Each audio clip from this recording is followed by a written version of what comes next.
ಬಾಗಲಕೋಟೆ ಜಿಲ್ಲೆ ವಿಎಂ ಪ್ರೌಢಶಾಲೆ ಹುನಗುಂದದ 1991ರಿಂದ 92ನೇ ಸಾಲಿನ ಎಸ್ಎಸ್ಎಲ್ಸಿ ಸ್ನೇಹಲೋಕ ಬಳಗ ಹುನಗುಂದ ವತಿಯಿಂದ ವಿದ್ಯಾಗುರುಗಳಾದ ಎಸ್.ಕೆ. ಕೊನೆಸಾಗರರು ಸೇವಾನಿವೃತ್ತಿ ಹೊಂದಿದ ನಿಮಿತ್ತ ಎಸ್.ಕೆ. ಕೊನೆಸಾಗರರು ಮತ್ತು ಶ್ರೀಮತಿ ಎಸ್.ಟಿ. ಕೊನೆಸಾಗರ ದಂಪತಿಗಳಿಗೆ ದಿನಾಂಕ ಸೆಪ್ಟೆಂಬರ್ 1, 2024 ರಂದು ಸಾಯಂಕಾಲ 5 ಗಂಟೆಗೆ ಹುನಗುಂದ ಪಟ್ಟಣದ ಪುರಸಭೆಯ ಮಂಗಲ ಭವನದ ಸಭಾಂಗಣದಲ್ಲಿ ಗೌರವ ಸನ್ಮಾನ ಕಾರ್ಯಕ್ರಮ ಜರುಗಿತು. ಈ ಒಂದು ಕಾರ್ಯಕ್ರಮದಲ್ಲಿ ವಿದ್ಯಾಗುರುಗಳಿಗೆ ಸನ್ಮಾನಿಸಿ ಸ್ನೇಹಲೋಕ ಬಂಧುಗಳ ಪರ ಅಡಿವೆಪ್ಪಕುರಿ, ರಾಜಶೇಖರ ಹಳ್ಳೂರ, ಮಹಾಂತೇಶ ವಂದಾಲಿ, ಮಲ್ಲಿಕಾರ್ಜುನ ಜಾಲಿಹಾಳರು ಮಾತನಾಡಿ, ಶಾಲಾ ದಿನಗಳಲ್ಲಿನ ಪಠ್ಯದ ಬೋಧನಾ ವೈಶಿಷ್ಟ್ಯತೆ, ಕಲಿಕಾ ಚಟುವಟಿಕೆಯಲ್ಲಿನ ನ್ಯೂನತೆಗಳ ನಿವಾರಣೆಗೆ ಮಾರ್ಗದರ್ಶನ ಹಾಗೂ ಕಲಿಕೆಯೊಂದಿಗೆ ಒಳ್ಳೆಯ ಸಂಸ್ಕಾರದ ಪಾಠ ಕಲಿತಿದ್ದನ್ನು ಸ್ಮರಿಸಿದರು. ನಂತರ ಮುಂದಿನ ಕಲಿಕಾ ಹಂತ ಮತ್ತು ವೃತ್ತಿಬದುಕಿನಲ್ಲಿ ವಿದ್ಯಾಗುರುಗಳು ನೀಡಿದ ಅರಿವಿನ ಜ್ಞಾನ ಹೇಗೆಲ್ಲ ಸಾರ್ಥಕ ಜೀವನಕ್ಕೆ ಸಾಧನವಾಗಿದ್ದನ್ನು ತಮ್ಮ ಅನುಭವಗಳನ್ನು ಪ್ರಸ್ತಾಪ ಮಾಡುತ್ತಾ ಹಂಚಿಕೊಂಡರು. ನಂತರ ಶಿಕ್ಷಕ ವೃತ್ತಿಯೊಂದಿಗೆ ಪ್ರವೃತ್ತಿಯಾಗಿ ಪತ್ರಕರ್ತರಾಗಿ, ಸಾಹಿತಿಗಳಾಗಿ, ಕವಿಗಳಾಗಿ, ಕಲಾವಿದರಾಗಿ ಸೇರಿದಂತೆ ಅನೇಕ ಸಮಾಜಪರ ಸೇವೆಗೈದು ವಿಶಿಷ್ಟ ಛಾಪು ಮೂಡಿಸಿರುವ ಇಂತಹ ಗುರುಗಳ ಶಿಷ್ಯರಾಗಿರುವುದು ನಮ್ಮ ಸುದೈವ ಮತ್ತು ಹೆಮ್ಮೆಯ ವಿಷಯವಾಗಿದೆಂದರು. ಏತನ್ಮಧ್ಯೆ ನಿವೃತ್ತಿ ನಂತರವೂ ಸಹ ಸದಾ ನಮಗೆ ನಿಮ್ಮ ಮಾರ್ಗದರ್ಶನ, ಸಲಹೆ, ಸಹಕಾರವಿರಲೆಂದು ಮನವಿ ಮಾಡಿಕೊಳ್ಳುತ್ತಾ ನಿವೃತ್ತಿ ಜೀವನವೂ ಸಹ ಭಗವಂತಾಯುಷ್ಯ ಆರೋಗ್ಯ ಕರುಣಿಸಲೆಂದು ಶುಭ ಹಾರೈಸಿದರು. ನಂತರ ಪ್ರಕಾಶ ಬಳಿಗಾರರು ಗುರುವಂದನಾಗೀತೆ ಹಾಡಿದರು. ನಂತರ ಅತಿಥಿಗಳ ಪರ ನಿವೃತ್ತುಪನ್ಯಾಸಕರಾದ ಸಿಜಿಹವಾಲ್ದಾರರು ಮಾತನಾಡಿ, ವೃತ್ತಿಯು ಜೀವನಕ್ಕೆ ಅವಶ್ಯವಿದ್ದುದನ್ನು ಪೂರೈಸಿದರೆ ಪ್ರವೃತ್ತಿಯು ಸಾಧಕನನ್ನಾಗಿಸಿ ಪ್ರಶಸ್ತಿ, ಪುರಸ್ಕಾರ, ಸನ್ಮಾನಂತಹ ಸ್ಥಾನಕ್ಕೆ ತಂದು ನಿಲ್ಲಿಸುತ್ತದೆ. ಹಾಗಾಗಿ ಇಂದು ಕೊನೆಸಾಗರರು ಆ ಸಾಲಿಗೆ ಸೇರಿದ್ದು ನಮಗೆಲ್ಲ ಹೆಮ್ಮೆಯ ವಿಷಯವಾಗಿದೆಂದು ಹರ್ಷ ವ್ಯಕ್ತಪಡಿಸಿದರು. ನಂತರ ಸನ್ಮಾನ ಸ್ವೀಕರಿಸಿ ವಿದ್ಯಾಗುರುಗಳು ಕೊನೆಸಾಗರರು ಮಾತನಾಡಿ, ತಮಗೆ ಸ್ನೇಹ ಸಮ್ಮಿಲನ ಕಾರ್ಯಕ್ರಮದಲ್ಲಿ ಮತ್ತು ಜಿಲ್ಲಾ ಅತ್ಯುತ್ತಮ ಪ್ರಶಸ್ತಿ ಪಡೆದಾಗ ಹಾಗೂ ಸದ್ಯ ನಿವೃತ್ತಿ ಪಡೆದಿದ್ದಕ್ಕೆ ಸ್ನೇಹಲೋಕ ಬಳಗದಿಂದ ಪ್ರೀತಿಯಿಂದ ಸತ್ಕರಿಸಿದ್ದಕ್ಕೆ ಧನ್ಯವಾದಗಳು ಸಲ್ಲಿಸಿದರು. ನಂತರ ತಮ್ಮ ಶಾಲಾ ದಿನಗಳ 7 ಬೀಳುಗಳ ಅನುಭವ ಹಾಗೂ ಶಾಲೆಯಲ್ಲಿ 25 ವರ್ಷಗಳ ಕಾಲ ಶಿಕ್ಷಕ ವೃತ್ತಿ ಮತ್ತು ಪ್ರವೃತ್ತಿಯಾಗಿ 23 ವರ್ಷಗಳ ಕಾಲ ಪ್ರಜಾವಾಣಿ ಪತ್ರಿಕೆಯ ವರದಿಗಾರರಾಗಿ, ಕವಿಯಾಗಿ, ಸಾಹಿತಿಯಾಗಿ, ಕಲಾವಿದರಾಗಿ ಇನ್ನಿತರ ಸಮಾಜ ಸೇವೆಯಲ್ಲಿ ತೊಡಗಿಸಿಕೊಂಡರೂ ಸಹ ವಿದ್ಯಾರ್ಥಿಗಳಿಗಳೊಂದಿಗಿನ ಕಲಿಕಾ ಚಟುವಟಿಕೆ ಮತ್ತು ಬೋಧನಾವೃತ್ತಿಯು ಸ್ನೇಹಮವಾಗಿದ್ದ ಅನುಭವವನ್ನು ಹಂಚಿಕೊಂಡರು.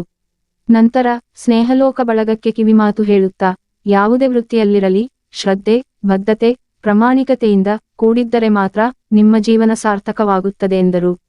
ನಂತರ ತಮ್ಮಿಂದ ಯಾವುದೇ ಸಲಹೆ ಸಹಕಾರ ಬೇಕಾದಲ್ಲಿ ಅವಶ್ಯವಾಗಿ ನೀಡುವುದಾಗಿ ಭರವಸೆ ನೀಡಿದರು. ಈ ಒಂದು ಕಾರ್ಯಕ್ರಮದಲ್ಲಿ ಸ್ನೇಹಲೋಕ ಬಳಗದಿತರೆ ಬಂಧುಗಳು ಹಾಗೂ ಎಸ್.ಕೆ. ಕೊನೆಸಾಗರ ಗುರುಗಳ ಕುಟುಂಬದಿತರೆ ಸದಸ್ಯರು ಉಪಸ್ಥಿತರಿದ್ದರು. ಲೋಕನಾಯಕ ನ್ಯೂಸ್ ಬ್ಯೂರೋ ರಿಪೋರ್ಟ್ ಹುನಗುಂದ. ಗುರು ಕರುಣಾಮಯ ದಯಾಮಯ, ಗುರು ಕರುಣಾಮಯ ಕರುಣಾಮಯ, ಗುರು ಪ್ರೇಮಾಮಯ ಕರುಣಾಮಯ, ಗುರು ಪ್ರೇಮಾಮಯ. ಗುರುವಿಗೆ ಸಮನಾರಿಲ್ಲಂತೆ, ಗುರುವಿಗೆ ಸಮನಾರಿಲ್ಲಂತೆ, ಗುರುಪಾದವ ನಂಬಿರಬೇಕಂತೆ, ಗುರುಪಾದವ ನಂಬಿರಬೇಕಂತೆ. ದಯಾಮಯ ಗುರು ಕರುಣಾಮಯ ಕರುಣಾಮಯ, ಗುರು ಪ್ರೇಮಾಮಯ. ಗುರುವಿಗೆ ಸಮನಾರಿಲ್ಲಂತೆ, ಗುರುಪಾದವ ನಂಬಿರಬೇಕಂತೆ. ದೃಢತೆಯೊತನಗಿರಬೇಕಂತೆ, ಧೃತಿಗೆಡದೆ ತಾನಿರಬೇಕಂತೆ. ದಯಾಮಯ ಗುರು ಕರುಣಾಮಯ ಕರುಣಾಮಯ, ಗುರು ಪ್ರೇಮಾಮಯ. ಹೆಚ್ಚು ಬಂದಿಲ್ಲ, ನಾನು ತುಂಬ ಕಡಿಮೆ ಅನ್ನಿಸ್ತಾ ಇದೆ. ಅಂದರೆ ಸಾಕಷ್ಟು ಅವತ್ತು ಅವ್ರ ಬಗ್ಗೆ ನನಗೆ ಸುತ್ತೂರು ಮಾಡೋದಲ್ಲಿ ಒಂದು TPD ಕಾರ್ಯಕ್ರಮ ಇತ್ತು. ಅಲ್ಲಿ ಆ ಹೆಸರಿನ ಬಗ್ಗೆ ನಾನು ಸರ್ ಬಗ್ಗೆನೇ ಮಾತಾಡಿದ್ದೆ. ನಾನು ಹೇಗಿರ್ತಾರೆ ಹೇಳೋದಂತ. ಯಾಕೆ ಈ ಮಾತನ್ನು ನಾನು ಅವ್ರ ಬಗ್ಗೆ ಹೇಳೋದಪ್ಪ ಅಂತಂದರೆ, ಇಡೀ ಆ ಬದುಕಿದೆ ನೋಡಿ ಸರ್, ಬದುಕು ಅನ್ನುವಂಥದ್ದು ಎಲ್ಲ ರಂಗದ ಒಂದು ಸಾಂಸ್ಕೃತಿಕ ರಂಗ, ಒಂದು ಸಾಮಾಜಿಕ ರಂಗ ಎಲ್ಲದನ್ನು ಇಟ್ಕೊಂಡವರು ತಮ್ಮ ಬದುಕನ್ನು ಕಟ್ಟಿಕೊಂಡಂಥವ್ರು ಮತ್ತು ಬೇರೆಯವರಿಗೆ ಬಹುದೊಡ್ಡ ಮಾದರಿಯಾಗಿ ನಮ್ಮ ಕಣ್ಣು ಮುಂದೆ ಇವತ್ತಿಗೂ ಅವರು ನಮಗೆ ಕಾಣುವಂಥವ್ರು. ಅದಕ್ಕಾಗಿ ನಮಗೆ ಅವ್ರ ಬಗ್ಗೆ ಎಷ್ಟೊಂದು ಪ್ರೀತಿ ಇರೋದು, ಅಷ್ಟು ಅವ್ರ ಬಗ್ಗೆ ಎಷ್ಟೊಂದು ನಮಗೆ ಗೌರವ ಇವತ್ತಿಗೂ ನಮಗೆ ಕಾಣುತ್ತದೆ. ಗೊತ್ತಿಲ್ಲ ನನಗೆ, ಮೋಸ್ಟ್ಲಿ ಅವರು ಸರ್ ಏನಾದರೂ ಬರೀ ತಮ್ಮ ಶಿಕ್ಷಕ ಹುದ್ದೆಯನ್ನು ಮಾತ್ರ ಮಾಡಿದರೆ ಇಷ್ಟೆಲ್ಲ ಜನ ಸೇರ್ತಿರಲಿಲ್ಲ. ಇವತ್ತಿಗೂ ನೋಡಿ, ಇವತ್ತಿಗೂ ನಮ್ಮ ತಾಲೂಕಲ್ಲಿ ಎಲ್ಲಿಯವರು ಕೂಡ ಸರ್ ಬಗ್ಗೆ ಗೊತ್ತವರು, ಇವತ್ತಿಗೂ ಅವ್ರ ಬಗ್ಗೆ ಹೇಳ್ತಾರೆ. ಯಾಕಂದರೆ ಅಷ್ಟೊಂದು ಅವರು ಈ ಸಮಾಜಮುಖಿ ಜೀವನ ಇದೆಯಲ್ಲ, ಅದನ್ನು ನಾವು ತುಂಬ ಅದು ಅವರನ್ನು ತುಂಬ ಮೇಲಕ್ಕೆ ಎತ್ತಿದೆ ಅನ್ನುವಂಥದ್ದು ಒಂದು ನಮಗೆ. ಆ್ಯಕ್ಚುಲಿ ನಾವು 10th ಮುಗಿಸಿದ ಮೇಲೆ ಒಂದು ಘಟನೆ ಆಯಿತು. ನಮ್ಮ ಏನು ಮಾಡೋದಪ್ಪ ಅಂತಂದ್ರೆ ಸ್ಟ್ರೈಕ್ ಆಯ್ತು, ಇಡೀ ಸ್ಕೂಲೇ ಬಂದಾಯಿತು. ನಾನು ಅವಾಗ ಜೋಡಿಸಿ ಓದ್ತಿದ್ದೆ, ಅದೇ ಗೊತ್ತಿಲ್ಲ ನಮ್ಗೆ ಯಾರಿಗೂ ಏನು ಗೊತ್ತಿಲ್ಲ, ನಮ್ಗೆ ಗೊತ್ತಿರೋದೇ ಒಳ್ಳೆಯಿರ್ತಾರೆ. ಅಷ್ಟು ಬಿಟ್ಟರೆ ನಮ್ಮ ತಲೆಯಲ್ಲಿ ಬೇರೆ ಏನೇನೂ ನಮಗೆ ಇಲ್ಲ. ಸಲಹೆಗಳು, ಅವರ ಮಾರ್ಗದರ್ಶನ ಇದು ಸಾಕಷ್ಟು ಇವತ್ತು ತುಂಬ ಚೆನ್ನಾಗಿ ನಾವು ಡೆವಲಪ್ ಆಗಿದ್ದು ಅಂತ ಹೇಳೋಕ್ಕೆ ನಮ್ಗೆ ಭಾರಿ ಖುಷಿ ಕೊಡುವಂಥ ಒಂದಿಷ್ಟು ಗಳಿಗೆ ಅನ್ನುವಂಥದ್ದು ಒಂದು ನಮಗೆ. ಆ ಮೂಲಕ ನಾವು ನಿಮ್ಗೆ ಕೊಡುವಂಥ ದೊಡ್ಡ ಗೌರವ ಅಂತ ನನಗೆ ಅನ್ಸುತ್ತೆ. ಥ್ಯಾಂಕ್ ಯು ಸರ್, ಒಳ್ಳೆಯದಾಗಿ. ಹಾಗೂ ನನ್ನ ಎಲ್ಲ ಸ್ನೇಹಿತ, ಅದರಲ್ಲಿ ನಮ್ಮ ಸ್ನೇಹಿತ ಸಾಕಷ್ಟು ಹೇಳ್ಯಾನ. ನಾ ಸಂಕ್ಷಿಪ್ತವಾಗಿ ಒಂದು 2 ಮಾತು ಹೇಳ ಬಯಸ್ತಾ ಇದ್ದೀನಿ. ಸರ್ ಈಗ ರಾಜು ಹೇಳ್ದಂಗೆ ನಾವು ಈ ಕ್ಲಾಸ್ ಇದ್ವು, ನಾವು F ಕ್ಲಾಸ್ ಇದ್ವಿ. ಅವರು ABC ಇದ್ದ ಟೀಚರ್ಗೆ ಬೇರೆನ ಕೊಟ್ಟಿದ್ರು, ನಾವು ಲಾಸ್ಟ್ ಕ್ಲಾಸಿಗೆ ಮಾತ್ರ ಪಂಚಾರ ಸರ್ ಕೊಟ್ಟಿದ್ರು. ಆದ್ರೆ ಪಂಚಾರ ಸರ್ ಏನು ವಿಶೇಷ ಇದ್ದಿತ್ತಪ್ಪ ಅಂತಂದ್ರೆ ಮನಸ್ಸು ಮುಟ್ಟುವಂಗೆ ಹೇಳ್ತಿದ್ರು ಅವರು. ಬರೇ ಪಾಠ ಬೋಧನೆ ಅಲ್ಲದ ಮತ್ತೇನು ಹೇಳ್ತಿದ್ರಪ್ಪ ಅಂದ್ರೆ ನಾವು ಜೀವನವನ್ನು ಯಾವ ರೀತಿ ಕಟ್ಕೋಬೇಕು, ಯಾವ ರೀತಿ ಸುಧಾರಣೆ ಮಾಡ್ಕೋಬೇಕು, ಕಲೀರಿ, ನೀವು ಬಡತನ ಮಕ್ಕಳು ಬಂದಿರ್ತೀರಿ, ಈ ರೀತಿ ಓದಬೇಕು, ಹಿಂಗಂತ ನಾವು ಜೀವನ ಕಟ್ಕೊಳ್ಳೋ ರೀತಿ ಕೂಡ ಅವ್ರು ಹೇಳ್ತಾ ಇದ್ರು.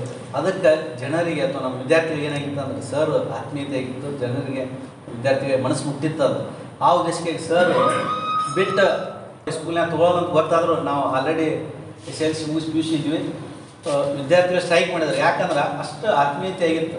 ಯಾಕಂದ್ರೆ ಮಾತಾಡ್ಬೇಕಾದ್ರೆ ಅವರು ಸಹಜವಾಗಿ ಹೆಂಗಾರ ಮಾತಾಡಿ ಪಾಠ ಹೋಗ್ತಿದ್ದಿಲ್ಲ. ಅವರು ಪ್ರತಿಯೊಬ್ಬರನ್ನ ಕರೆದು ಹೆಂಗೆ ಕೈ ಇಟ್ಟು ಏನಾಯ್ತಪ್ಪ, ನಿಮ್ದು ಏನಾಯ್ತು, ಈ ರೀತಿ ಕೇಳುವಂಥ ಒಂದು ಒಳ್ಳೆಯ ಸ್ವಭಾವ ಇತ್ತು. ಆ ಉಳಿಸಿದಂಥವ್ರು ಅಂತಂದ್ರೆ ನಮ್ಮ ಪಂಚಾರ ಗೋರ್ಗಳು. ಗ್ರಾಮೀಣ ಪ್ರದೇಶದಿಂದ ಎಲ್ಲರೂ ಬಂದು ಇಲ್ಲಿ ಇರುವಂಥ ಪರಿಸ್ಥಿತಿ ಒಳಗೆ ಅವ್ರಿಗೆ ಈ ಸಿಟಿ ಜೀವನದ ಕೆಲವೊಂದು ವಿಷಯಗಳು ಗೊತ್ತಾಗ್ತಿರ್ತಿಲ್ಲ. ಇದರ ಹಳ್ಳಿಯ ಒಬ್ಬ ಪಾಲಕನಾಗಿ, ಒಬ್ಬ ಮನೆಯ ಸದಸ್ಯರ ಥರ ಎಲ್ಲ ಮಕ್ಕಳಿಗೂ ಹೆಗಲ ಮೇಲೆ ಕೈ ಹಾಕ್ಕೊಂಡು ಅವ್ರ ಅವಧಿಗಳು ಸಿಕ್ಕಿದ್ದು ಭಾಳ ಕಡಿಮೆ ನಮಗೆ. ಆದ್ರೆ ಕಮಾಂಡ್ ಕ್ಲಾಸ್ನಾಗ ಹೋಗಿ ಕೂತಾಗ ಮಾತ್ರ ನಮ್ಮ ಸ್ನೇಹಿತರು ಹೇಳಿದಂತೆ ಆ ಒಂದು ಪಾಠ ಶಾಶ್ವತವಾಗಿ ತಲೆ ಒಳಗೆ ಕುಂದಿರುವಂಗೆ ಇವರು ಆಯ್ತು. ಒಟ್ಟು ಆ ಒಂದು ಹಂತದೊಳಗೆ ಕಲ್ತಿರ್ತಕ್ಕಂಥ ಮಕ್ಕಳದು ಮೊನ್ನೆ ನಮ್ಮ ದೊಡ್ಡ ಸ್ವಲ್ಪ ಗುರುಗಳು ಸರ್ದು ಹೇಳಿದ್ವಿ. ಅವರು ಹೇಗಿದ್ವು ಅಂದ್ರೆ ಶಿಕ್ಷಣ ಇವತ್ತು ಏನಾದ್ರು ನಮ್ಮ ಅವಯವಗಳನ್ನು ನೋಡ್ಕೊಂಡು ಅಂದರೆ ಒಂದು ಮೂತ್ರ ಇದುವರೆಗೂ ನೆನಪಾಗ್ತಾವೆ. ಅಂದ್ರೆ ವಿದ್ಯೆಗೆ ಜೊತೆಗೆ ಸಂಸ್ಕಾರ ಅವ್ರು ಆ ರೀತಿಯ ನಮಗೆ ಮಾರ್ಗಗಳನ್ನು ಹಾಕಿಕೊಟ್ಟಲ್ಲಿ ಇವತ್ತು ಒಂದೊಂದು ಮಾರ್ಗದೊಳಗೆ ಅವರ ಹೆಸರು ಉಳಿಸುವಂಥ ಕೆಲಸಗಳನ್ನು ನಾವು ಮಾಡ್ಕೊತಾ ಹೋಗ್ತೀವಿ. ತಮ್ಮ ಇನ್ನಿತರ ಯಾವುದೇ ಕೆಲಸಕ್ಕೂ ಕೂಡ ನಮ್ಮ ಒಂದು ಈ ತಮ್ಮ ಶಿಷ್ಯ ಬಳಗ ಯಾವಾಗಲೂ ಭಾವನೆಯಾಗಿರ್ತೀವಿ. ತಮ್ಮ ಒಂದು ಮುಂದಿನ ಜೀವನ ಒಳ್ಳೆಯದಾಗಲಿ ಅಂತ ಹೇಳ್ತಾ ನನ್ನ ಮಾತುಗಳನ್ನು ಮುಗಿಸ್ತೀನಿ.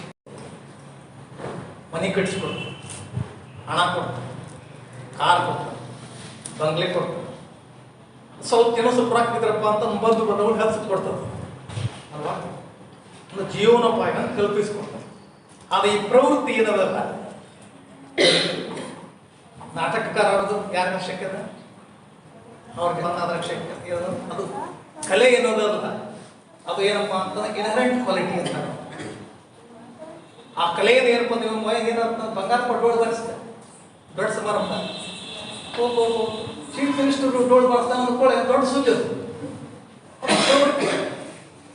ಆ ನಂತರ ಈ ರಾಮಕೃಷ್ಣ ಹೆಗಡೆ ಅವ್ರು ಏನು ಮಾಡ್ತಾರೆ ಗೊತ್ತಿದೆ, ಎಲ್ಲೆಲ್ಲಿ 8 ಅಥವಾ 60 ವರ್ಷ ಆದ್ಕೊಳ್ಳೆ ಸರ್ಕಾರ ಪಟ್ಟು ವಿಸ್ತಾರ. ಯಾವಾಗಲೂ ಇಂಥ ಸನ್ಮಾನ ಹಂಗ ಬರಲ್ಲ. ಸನ್ಮಾನ ಮಾಡ್ಬೇಕಾದ್ರೆ ಅದಕ್ಕೊಂದು ಏನಪ್ಪ ಅಂತಂದ್ರೆ ವ್ಯಕ್ತಿತ್ವ ಬೇಕಿತ್ತು. ಒಮ್ಮೆ ಮೈಯಲ್ಲಿ ಮಹಿಳಾ ವಿಷಯ ಮತ್ತೆ ಮಹಿಳಾ ವಿಷಯಕ್ಕೆ ನಾನು ಒಂದು ಪ್ರೋಗ್ರಾಮ್ ಹೋಗಿದ್ದೆ. ಅದಕ್ಕೆ ರೊಕ್ಕ ಏನು ಖರ್ಚಾಗಲ್ಲ. ಅದೇನಪ್ಪ ಅಂತಂದ್ರೆ ಆ ಪ್ರವೃತ್ತಿಯಿಂದ ನಾವು ಏನು ಜನಕ್ಕೆ ಏನು ಕೊಡ್ತೀವಿ, ಸಮಾಜಕ್ಕೆ ಏನು ಕೊಡ್ತೀವಿ, ಅದು ಏನಪ್ಪ ಅಂತಂದ್ರೆ ನಮ್ಮಲ್ಲಿ ಏನಪ್ಪ ಅಂತಂದ್ರೆ ಸನ್ಮಾನ ಕಾರ್ಯಕ್ರಮಕ್ಕೆ ಭಾಜನರಾಗಿ ಮಾಡಿಸ್ತಾರೆ. ಈಗ ಬರೀ ಶಿಕ್ಷಕರಾದ್ರೆ 58 ವರ್ಷದಾಗ ನ್ಯಾಚುರಲಿ ಶಿಕ್ಷಕರ ರಿಟೈರ್ ಆಗಿ ಆಗ್ತಾರೆ, ಅದು ಸರ್ಕಾರಿ ನೌಕರಿ ಮಾಡ್ತಾರೆ ಹೋಗ್ತಾರೆ. ನೀವೇನು ಮಾಡ್ತಾರೆ ನೋಡಿ, ನಿಮ್ಗೆ ಆದೇಶ ಮಾಡಿದ್ದೆ ಸನ್ಮಾನ ಪ್ರೇಮ ಒಂದು ಏನು ಪ್ರವೃತ್ತಿಯಿಂದ ಅವ್ರೇನು ಸಮಾಜವನ್ನು ಬಿಟ್ಕೊಂಡ್ರಲ್ಲ, ಆ ಒಂದು ಉದ್ದೇಶದಿಂದ ಏನಪ್ಪ ಅಂತ ನೀವೆಲ್ಲ ಕೂಡ್ತೀರಿ, ಕೇಳ್ತೀರಿ ಮತ್ತು ಏನಪ್ಪ ಅಂತಂದ್ರೆ ಅವರಿಗೆ ಒಳ್ಳೆಯ ಮಾತನ್ನು ಕಲಿಸ್ತೀರಿ. ಸೇರಿದವ್ರನ್ನ ಕೆಲವು ಮಂದಿ ನೋಡಿದಾಗ ಶಿಕ್ಷಕ ವೃತ್ತಿ ಎಷ್ಟು ಪವಿತ್ರವಾದದ್ದಪ್ಪ ಅಂತ ಅನಿಸ್ತದೆ. ಭಾಳ ಹುಡುಗರು ಒಬ್ಬರು ವಿಜ್ಞಾನಿ ಆಗ್ಯಾರ, ಒಬ್ಬರು ಕಮಿಷನರ್ ಆಗ್ಯಾರ, ಒಂದಿಷ್ಟು ಮಂದಿ ಹೈಸ್ಕೂಲ್ ಟೀಚರ್ಸ್ ಆಗ್ಯಾರ, ಒಂದಿಷ್ಟು ಮಂದಿ ಏನೇನೋ ಆಗ್ಯಾರ. ಅವರೆಲ್ಲ ನಮಸ್ಕಾರ ನಮಸ್ಕಾರ ಅಂದಾಗ ನಾನಂದೆ ಇವರೆಲ್ಲ ಯಾವಾಗ ಹಿಂಗಾದರು ಅಂಥೇಳಿ. ಅದು ಒಂದು ಪರಿಶ್ರಮ, ಗುರುವಿನ ಆಶಯದಿಂದ ಆ ರೀತಿ ಮಕ್ಕಳು ತಯಾರಾಗಲಿಕ್ಕೆ ಸಾಧ್ಯ.